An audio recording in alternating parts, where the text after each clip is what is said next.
Good. Could we just go back? Could you explain what the living conditions was like in the jungle with the diseases and? Well, the living conditions were in the hot weather. Water was a great problem. You got to periods of time where there was no guarantee that you was going to get your bottle filled once a day. Very often when the water did appear, it was always very murky, had bits of something or other floating about in it. It was very heavily chlorinated to kill any bugs in it. And really it burnt your throat when you drank it. Well, you didn't drink, you couldn't afford to drink. It was what was commonly known as sippers. And you had to economise. And sometimes we were issued with a thing made of canvas called a chuggle. And any spare water, if possible, could be put in there. And very often, for some mysterious reason, they used to leak. And so you could feel it dripping down your back or down your leg. And the point was to drink that first and not out the bottle. But at night in the hills, it used to get quite chilly. And the sergeant would come round with a bottle of rum, rows of rum, where you could have a tot, but only if you was going to drink it. You were not allowed to give that tot to anybody else. And so some people used to drink it straight down. Myself, I used to pour it in my water bottle to try to camouflage it a bit against the taste. And when it came to food, it basically landed up with bully beef, of course. The British Army survived on that, always had. And we used to get these small tins of cheese, which I think was about 4 slices, if I remember rightly. And we used to get these oval tins of pilchards as well. And then we used to get a thing called shakapura biscuits. And the only way I can say about them was that I, like most other people, thought it was a byproduct of an Indian sawmill. And that's exactly what they tasted like. And you couldn't really eat them dry because they just used to sort of turn to dust in your mouth. But sometimes what we used to do was to put some of these in a mess tin, and you and your mucker, as your mate was called, would pour a drop of water in, and that would soak in. And then in the morning, we used to get some glorious tins of Australian jam. They were more like tins of fruit. And you could put a spoonful of that in and mix it up and made some sort of breakfast. On top of that, so you used to get porridge, what was called burgoo, which was, I suppose you could have used it to paste up your wallpaper. That's exactly what it tasted like. That's what it looked like. And sometimes we got soya links, and sometimes we got American tin bacon.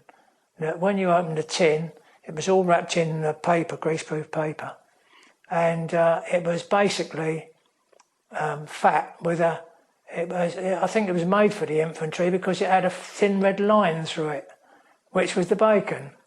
And when you put it in the Dixie lid on the fire, that used to break down, it looked like little worms floating about in it.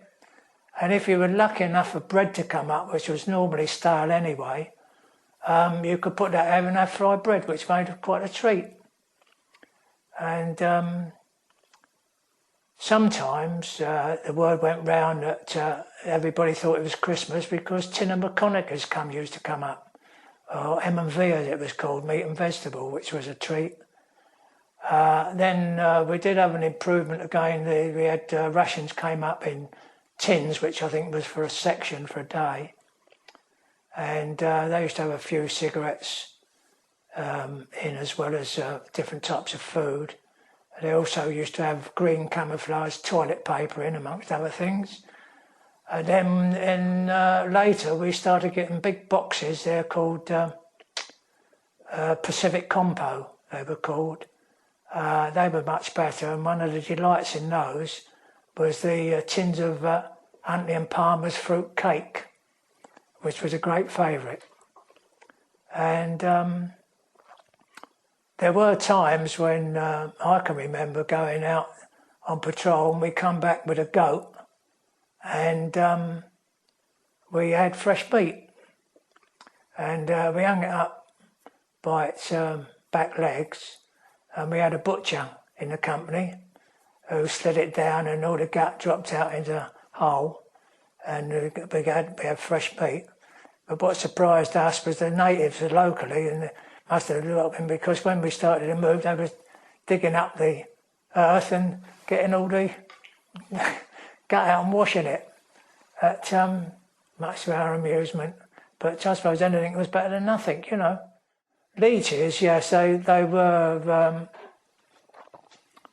Leeches were a curse because, I suppose, in the monsoons, you could be up to your ankles at least in mud and water, very often up to your neck. And you could see, sometimes they were hanging down from wet trees and bushes. And sometimes when you're going through the water, you could actually see them coming, and they looked like a little bit of black bootlace.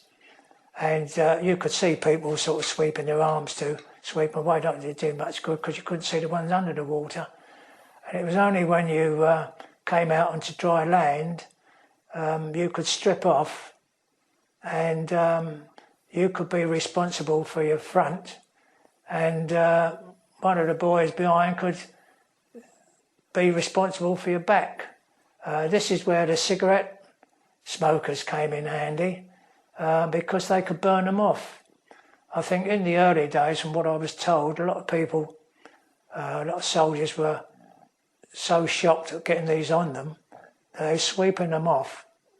But in fact, breaking the head off and the little prongs in, which turned into ulcers, which could, from my experience, could get as big as saucers sometimes, and you could actually spoon the pus out. And so it became really a thing that you didn't panic. You relied on the cigarette smokers to burn them off, and then once they dropped on the floor, because they're much larger by this time, probably like the size of a chipolata, especially if you'd have been out on patrol all night and laying up in water, where they'd had time to suck. And then, because once they dropped on the floor, you could use a machete and cut them in half, and the floor was absolutely covered in blood. But so you carried plenty of ammunition. I mean, you had hand grenades. You just had all that loose ammunition with you. You had hand grenades either in your pockets or stuck on your webbing. You had your pouches, of course. You had a machete. A rifleman had a bayonet. You had your entrenching tool on your back. You had your water bottle, and then your big pack. But I don't think anybody carried much of a small pack, as I remember. But a big pack you had on your back, and you had your mess tins in there, a spoon. That's all you needed. You didn't need a knife and fork, possibly a mug, and your monsoon cape, and I think a spare pair of socks, and I think that was it. And when you've been in the mud and water, if you did manage to take your boots off, it was rather funny to see your toes and that, because they was all sort of soft and crinkly, and all you could do was to wring your socks out and put them back on. But you can quite understand why people used to say about the 14 war with the trench foot and things like that. You really understood what it was all about then. That's altogether, you know. But I know when we went on patrol, I mean, we took ton of ammunition. We never had anything else. We just took ammunition and a bit of food. We never took any shaving kit or towels or anything like that. We just carried ammunition, basically, because I say we were going across the river for 3 days, a bit of an unknown effort. So that was the main thing. for the ammunition, and a drop of water, of course. And then, because we used to have these small tins of pills, so that if you did get any wild water, you could just drop a blue pill in, and then a white one was supposed to take the taste off, which it never did. But it's just a matter of carrying out orders of the set. But I can't think of anything else really that. The comradeship, I must say, was absolutely out of this world. Everybody looked out for everybody else. If somebody was ailing a bit, somebody was carrying a bit of equipment, people would take turns carrying a machine gun if it came to it when you was on the march. That sort of thing went on all the time. If somebody was taking tablets and running short of water, somebody would help in, have a little drop here and a little drop there to help out. It was absolutely fantastic. And that's the greatest thing I remember and will always remember about the army, was the comradeship. In fact, some of them boys you were with, you knew them better than what you did some of your own relations. And you still do. You still do. And that was the order of the day. And they reckon you should never shoot anybody over about 30 foot away. And especially in the Arakan, that was absolutely thick bamboo. I mean, you could actually get in some bamboo and squat down and nobody would see as they passed by. It's absolutely fabulous. That was in that bamboo jungle. You know, people talk about the canes now. I mean, some of that bamboo's like that. Oh, yeah. And when the old natives building their old houses, they split that down and gradually flattened it out and put up a wall. It's fabulous, that is, to see them build a house of bamboo. I mean, even making bicycles out of bamboo, believe it or not. There used to be a bamboo bicycle company in this country. Yeah? Yeah, chairs and tables, drinking vessels, all made out of bamboo. There's nothing you couldn't do with a bamboo. Absolutely fabulous. You could make, if you want to float anything across the river, you could cut that down and tie it up a bit quick. Make yourself a little sort of pontoon, put your equipment on and float across. And that was another bugbear, of course, when the monsoons were coming on, because you could be in absolute dust and the river beds were just dust and sand. And you could, the monsoons coming on, and of course coming up on the hills first, and you could go across out on a patrol and just walk across perhaps a trickle or perhaps sand.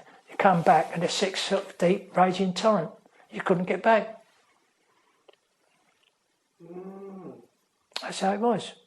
And you'd have somebody have to put a line across, or get a line across and hold the line and go pull across, because a lot of people couldn't swim, and with the bloody load you were carrying, you probably wouldn't swim anyway. You just wasn't able. If you could keep yourself up, you might hit a sandbar somewhere down the river as it dropped off a bit. But mules, of course, they used to go, and they'd probably land up 2 or 3 miles down the road somewhere and come up and nobody ever found them. And they'd have a load of perhaps ammunition on them and food or blankets or anything like that. And the blankets were no good. I mean, I felt sorry for the donkeys really, because of the mules, because I mean, on the monsoons it's all mud and water. I mean, you take the cradles off, just drop them in the mud. There was no point in putting them on, the blankets were soaking wet anyway. Absolutely dripping wet, so what is the point? You might as well just find something to push or down a trench and sit on a ammunition box or a big rock or something and put the monsoon cape round you and sit in that, and then the water used to rise, come down the hill, used to rise and go over the top in somebody else's. So you're sitting in water all night.